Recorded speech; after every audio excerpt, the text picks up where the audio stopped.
ओम शांति।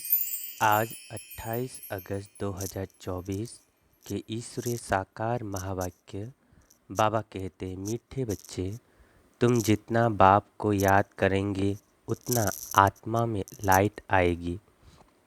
ज्ञानवान आत्मा चमकीली बन जाती है। तुम जितना बाप को याद करेंगे उतना आत्मा में लाइट आएगी। ज्ञानवान आत्मा चमकीली बन जाती है। प्रश्न: माया किन बच्चों को जरा भी तंग नहीं कर सकती? माया किन बच्चों को जरा भी तंग नहीं कर सकती? उत्तर: जो पक्के योगी है, जिन्होंने योग बल से अपने कर्म इंद्रियों को शीतल बनाया है, जो योग में ही रहने की मेहनत करते हैं, उन्हें माया जरा भी तंग नहीं कर सकती। जब तुम पक्के योगी बन जाएंगे तब लायक बनेंगे। लायक बनने के लिए प्यूरिटी फर्स्ट है। ओम शांति। मीठे मीठे बच्चों को बाप बैठ समझाते हैं, अज्ञान के कारण तुम्हारी आत्मा डल हो गई है। हीरे में चमक होती है ना, पत्थर में चमक नहीं होती।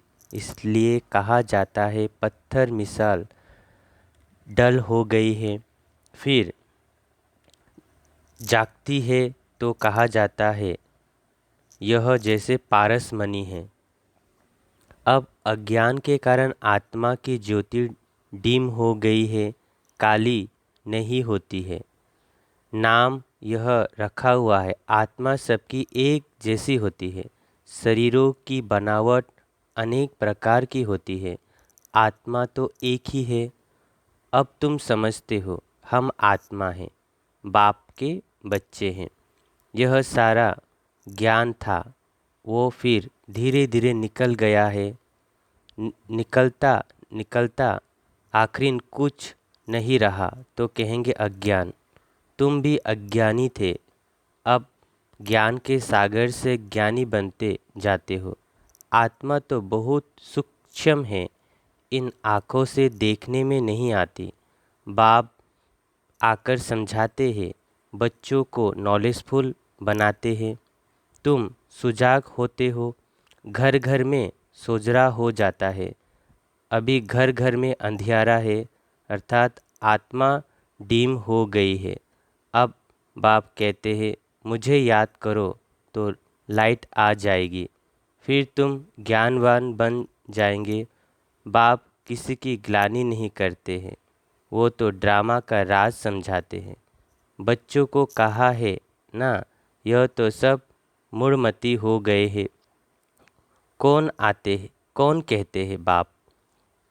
बच्चे, तुम्हारी कितनी सुंदर बुद्धि बनी थी श्रीमत पर, अभी तुम फील करते हो ना। तुम्हें ज्ञान मिला है, ज्ञान को पढ़ाई कहा जाता है। बाप की पढ़ाई से तुम्हारी ज्योति जग गई है, उनको ही सच्ची सच्ची दीपावली कहा जाता है। छोटेपन में मिट्टी के दीपक में तेल ढाल ज्योति जगाते थे, वो तो रस्म चलती रहती है, उनसे कोई दीपावली नहीं होती। यह तो आत्मा जो अंदर है वो डीम हो गई है, उनकी ज्योति आकर बाप जगाते हैं। बच्चों को आकर नॉलेज देते हैं, पढ़ाते हैं। स्कूल में टीचर पढ़ाते हैं ना, वो है हद की नॉलेज, यह है बेहद की नॉलेज। कोई साधु संत आदि पढ़ाते हैं क्या? रचयिता और रचना के आदि मध्य अंत की नॉलेज कब सुनी? कभी कोई ने आकर पढ़ाई? जाकर देखो कहाँ यह नॉलेज पढ़ाते हैं। सिर्फ एक बाप ही पढ़ाते हैं, तो उनके पास पढ़ना चाहिए। बाप अनायास ही आ जाते हैं, ढिंढोरा थोड़ी पीटते हैं कि मैं आ रहा हूँ। अनायास ही आकर प्रवेश करते हैं। वो आवाज़ तो एक ही नहीं, वो आवाज़ तो कर ही नहीं सकते जब तक उनको ऑर्गन्स ना मिले। आत्मा भी ऑर्गन्स बिगर आवाज़ नहीं कर सकती। शरीर में जब आएगी, शरीर में जब आई है तब आवाज़ करती है। तुम समझते हो कोई मानेंगे नहीं। बच्चों को जब यह नॉलेज दी जाती है तब समझते हैं।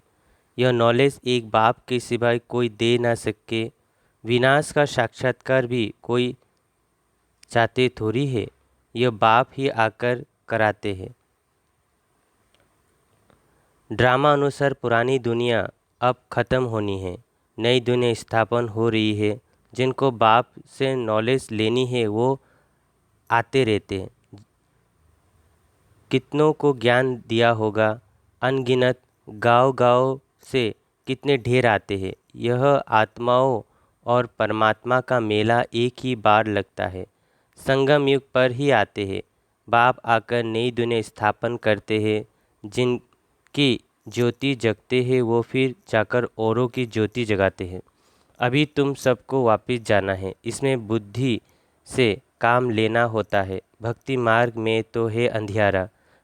ज्ञान देने वाला तो एक बाप चाहिए, वो आते ही है संगम पर। पुरानी दुनिया में ज्ञान मिल ना सके, मनुष्य के ख्याल में है अभी तो 40,000 वर्ष पड़े हैं, बिल्कुल ही घोर अंधियारे में है। समझते हैं 40,000 वर्ष बाद भगवान आएगा, जरूर आकर ज्ञान दे सद्गति करते। तो गोया अज्ञान है ना, इनको अज्ञान अंधेरा कहा जाता है। अज्ञान वालों को ज्ञान चाहिए। भक्ति को ज्ञान नहीं कहा जाता है। आत्मा में ज्ञान है नहीं, परंतु डल बुद्धि होने कारण समझते भक्ति ही ज्ञान है। एक तरफ कहते हैं ज्ञान सूर्य के आने से सोझरा होगा, परंतु समझते कुछ नहीं। गाते हैं ज्ञान सूर्य प्रगटा, किसके लिए कहते हैं ज्ञान सूर्य? कब आया यह कोई नहीं जानते। पंडित आदि होगा तो कहेगा जब कलयुग पूरा होगा तब सोझरा होगा। यह सब बातें बाप आकर समझाते हैं। बच्चे नंबरवार समझते हैं। टीचर बच्चों को पढ़ाते हैं। एक रस तो बच्चे नहीं पढ़ेंगे। पढ़ाई में एक रस मार्क्स कभी होती नहीं। बाबा कहते हैं तुम जानते हो कि बेहद का बाप आया हुआ है। अब पुरानी दुनिया का विनाश भी सामने खड़ा है। अभी ही बाप से ज्ञान लेना है और योग भी सीखना है। याद से ही विक्रम विनाश होंगे। बाप कहते हैं इस संगम पर ही आकर इस शरीर का लोन लेता हूँ, अर्थात प्रकृति का आधार लेता हूँ। गीता में भी यह अक्षर है और कोई शास्त्र का नाम बाबा नहीं लेते। एक ही गीता है। यह है ही राजयोग की पढ़ाई। नाम रख दिया है गीता, इसमें पहले पहले लिखा है भगवानुवाच। अब भगवान किसको कहा जाता है? भगवान तो है निराकार, उनको अपना शरीर तो नहीं है। वो है निराकारी दुनिया जहाँ आत्माएं रहती है। सूक्ष्म वतन को दुनिया नहीं कहा जाता। यह है स्थूल साकार दुनिया, वो है आत्माओं की दुनिया। खेल सारा यहाँ चलता है। निराकारी दुनिया में आत्माएं कितनी छोटी छोटी है, फिर पाठ बजाने आती है। यह ख्यालात तो बच्चों की बुद्धि में बिठाए जाते हैं। इसको ही ज्ञान कहा जाता है। वेद शास्त्र को कहा जाता है भक्ति, ज्ञान नहीं। तुम्हारी साधु सन्यासियों से इतनी भेंट नहीं हुई है। बाबा का तो बहुत संग रहता है। ब्रह्मा बाबा का बहुत गुरु किए हैं। पूछा जाता है अपने सन्यास क्यों किया, घर बार क्यों छोड़ा? कहते थे विकार से बुद्धि भ्रष्ट हो जाती है, इसलिए घर बार छोड़ा। अच्छा, जंगल में जाकर रहते हो फिर घर बार की याद आती होगी। बोला हाँ, बाबा का तो देखा हुआ है। एक सन्यासी तो फिर वापिस घर भी गया था, यह भी शास्त्र में है। मनुष्य वानप्रस्थ अवस्था में तब जाते हैं जब आयु बड़ी हो जाती है। छोटी आयु में तो वानप्रस्थ ले ना सके। कुंभ के मेले में बहुत छोटे छोटे नांगे लोग आते हैं, दवाइयाँ खिलाते हैं जिससे कर्म इंद्रिय ठंडी पड़ जाती है। तुम्हारा तो है योग बल से कर्म इंद्रियों को वश में करना। योग बल से वश होते होते आखिर ठंडी हो ही जाएगी। कोई कहते हैं बाबा माया बहुत तंग करती है, वहाँ तो ऐसी बात होती नहीं। कर्म इंद्रिया वश तब होगी जब योग में तुम पक्के होंगे। कर्म इंद्रिया शांत हो जाएगी, इसमें बड़ी मेहनत है। वहाँ ऐसे छी छी काम होते नहीं। बाप आए हैं ऐसे स्वर्गधाम में ले जाने, तुमको लायक बना रहे हैं।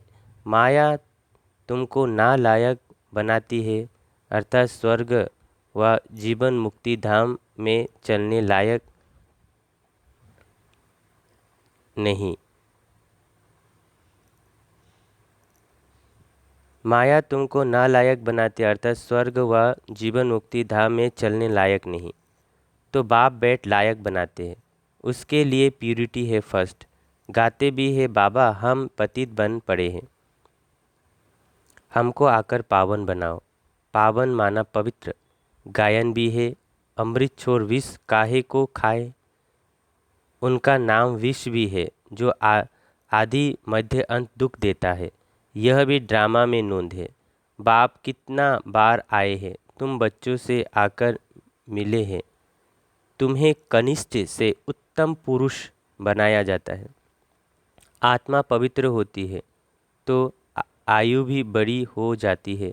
हेल्थ वेल्थ और हैप्पीनेस सब मिल जाती है। यह भी तुम बोर्ड पर लिख सकते हो।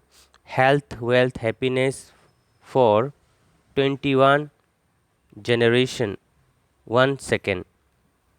बाप से यह वर्षा मिलता है 21 जन्मों के लिए। कोई बच्चे बोर्ड लगाने से भी डरते हैं। बोर्ड तो सबके घर पर रहता ही है। तुम सर्जन के बच्चे हो, तुमको हेल्थ वेल्थ हैप्पीनेस सब मिलती है, तो तुम फिर औरों को दे सकते हो, तो क्यों नहीं बोर्ड पर लिख देते हो। तो मनुष्य आकर समझे कि भारत में आज से 5000 वर्ष पहले हेल्थ वेल्थ थी, पवित्रता भी थी। बेहद के बाप का वर्षा 1 सेकेंड में तुम्हारे पास बहुत आएंगे। तुम बैठ समझाओ, यही भारत सोने की चिड़िया थी, उन्हों का राज्य था। फिर यह कहाँ गए, 84 जन्म पहले यह लेंगे। यह नंबर 1 है ना। यही फिर लास्ट में आते हैं। बाप कहते हैं अब तुम्हारा 84 का चक्र पूरा हुआ, फिर शुरू होना है। बेहद का बाप ही आकर यह पद प्राप्त कराते हैं। सिर्फ कहते हैं तुम मुझे याद करो तो पावन बन जाएंगे। 84 जन्मों को जानकर बाप से बरसा लेना है, परंतु पढ़ाई तो चाहिए ना। बाबा कहते हैं तुमको कहा जाता है स्वदर्शन चक्रधारी। नया तो कोई समझ ना सके। तुम जानते हो स्व आत्मा को कहा जाता है। हम आत्मा जो पवित्र थी, शुरू से लेकर 84 का चक्र लगाया, वो भी बाप बताते हैं। तुमने पहले पहले शिव की भक्ति शुरू की। तुम तो अव्यभिचारी भगत थे, मतलब एक को याद करने वाले भगत शिव को बाप के सिवाय कोई समझा ना सके। बाबा कहते मीठे मीठे बच्चों, तुमने पहले पहले यह जन्म लिया। कोई साहूकार होगा तो कहेगा ना कि आगे जन्म में इसने ऐसा कर्म किया है। कोई रोगी होगा तो कहेगा पिछले कर्म का हिसाब किताब है।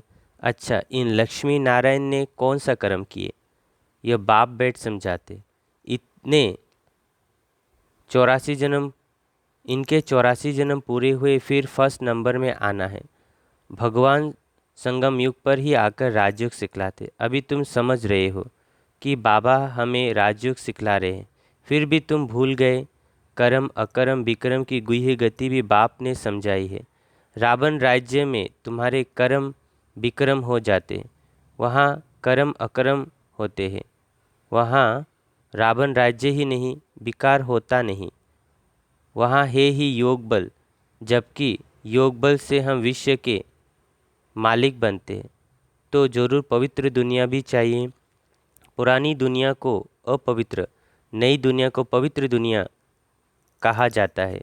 वो है वॉइसलेस वर्ल्ड, यह है विशेष वर्ल्ड। बाप ही आकर वैशालय को शिवालय बनाते हैं। बाप ही आकर वैशालय को शिवालय बनाते हैं। सतयुग है शिवालय। शिव बाबा आकर तुमको सतयुग के लिए लायक बना रहे हैं। श्री लक्ष्मी श्री नारायण की मंदिर में जाकर तुम पूछ सकते हो, आपको मालूम है उन्होंने यह पद कैसे पाया, विश्व के मालिक कैसे बने। बाप कहते हैं तुम नहीं जानते हो, हम जानते हैं। तुम बाप के बच्चे ही कह सकते हो कि हम आपको बता सकते हैं उन्होंने यह पद कैसे पाया। उन्होंने ही पूरे 84 जन्म लिए, फिर पुरुषोत्तम संगम युग पर आकर बाप ने राजयोग सिखलाया है और राजाएं दी है। उसके पहले नंबर 1 पतित थे, फिर नंबर 1 पावन बने। सारी राजधानी है ना, तुम्हारे चित्रों में सब क्लियर है। उन्हों को राजयोग किसने सिखाया। उच्चते उच्च है ही परमात्मा। देवताएं तो सिखला ना सके, भगवान ही सिखलाते हैं, जिसको नॉलेजफुल कहा जाता है। बाप टीचर सदगुरु भी कहा जाता है। बाबा कहते यह सब बातें वही समझ सकते हैं जिसने शुरू से शिव की भक्ति की होगी। मंदिर बनाने वालों से तुम पूछो, अपने यह मंदिर बनाया है, उन्होंने यह पद कैसे पाया, उन्हों का राज्य कब था, फिर यह कहाँ गए, यह कहाँ है। तुम 84 की कहानी बताओ तो बहुत खुश हो जाएंगे। चित्र पॉकेट में पड़ा हो, तुम किसी को भी समझा सकते हो। शुरू से जिसने शिव की भक्ति की होगी वो सुनते रहेंगे, खुश होते रहेंगे। तुम समझ सकते हो यह हमारे कुल का है। दिन प्रतिदिन बाबा बहुत सहज युक्ति या बतलाते हैं, तुमको अब समझ मिली है। परम पिता परमात्मा ही स्वर्ग का सद्गति दाता है। 21 जन्म के लिए सतयुगी बादशाही मिल जाती है। 21 जन्म का वर्षा इस पढ़ाई से ही मिलता है। टॉपिक भी बहुत है। वैशालय और शिवालय किसको कहा जाता है, इस टॉपिक पर हम परमपिता परमात्मा की जीवन कहानी बता सकते हैं। लक्ष्मी नारायण के 84 जन्म की कहानी, यह भी टॉपिक है। विश्व में शांति कैसे थी, फिर अशांति कैसी हुई, अब फिर शांति कैसे स्थापन हो रही है, यह भी टॉपिक है। अच्छा, मीठे मीठे सिकिलदे बच्चों प्रति माता पिता बाप दादा का याद प्यार और गुड मॉर्निंग। रूहानी बाप की रूहानी बच्चों को नमस्ते। हम रूहानी बच्चों की रूहानी माता पिता बाप दादा को याद प्यार गुड मॉर्निंग, नमस्ते नमस्ते नमस्ते। शुक्रिया बाबा, शुक्रिया बाबा, शुक्रिया। धारणा के लिए मुख्य सार एक, अब उत्तम पुरुष बनने के लिए याद के बल से आत्मा को पवित्र बनाना है। अब उत्तम पुरुष बनने के लिए याद के बल से आत्मा को पवित्र बनाना है। कर्म इंद्रियों से कोई भी विक्रम नहीं करना है। कर्म इंद्रियों से कोई भी विक्रम नहीं करना है। 2 नंबर, ज्ञानवान बन आत्माओं को सुजाग करने की सेवा करनी है। ज्ञानवान बन आत्माओं को सुजाग करने की सेवा करनी है। आत्मा रूपी ज्योति में ज्ञान योग का घृत ढालना है। आत्मा रूपी ज्योति में ज्ञान योग का घृत डालना है। श्रीमत पर बुद्धि को स्वच्छ बनाना है। श्रीमत पर बुद्धि को स्वच्छ बनाना है। वरदान,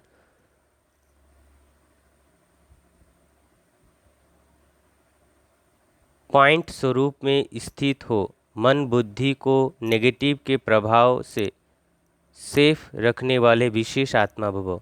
पॉइंट स्वरूप में स्थित हो, मन बुद्धि को नेगेटिव के प्रभाव से सेफ रखने वाले विशेष आत्मा भव।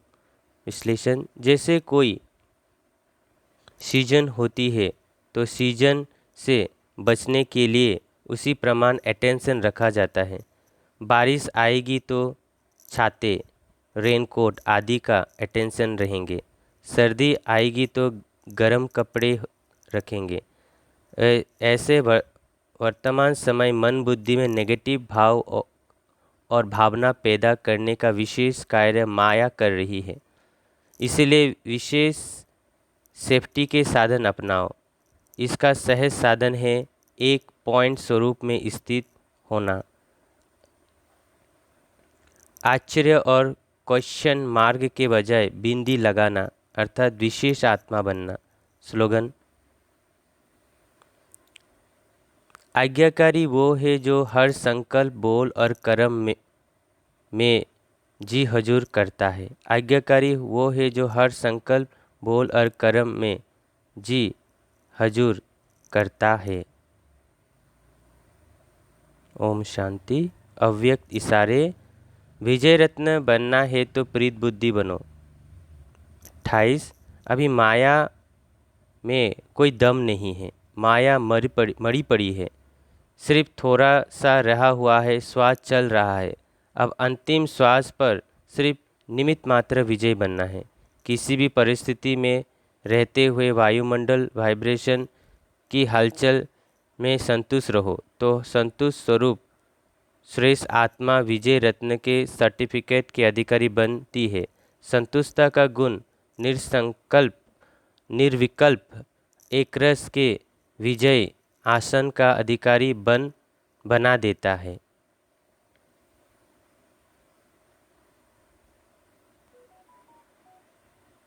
ओम शांति।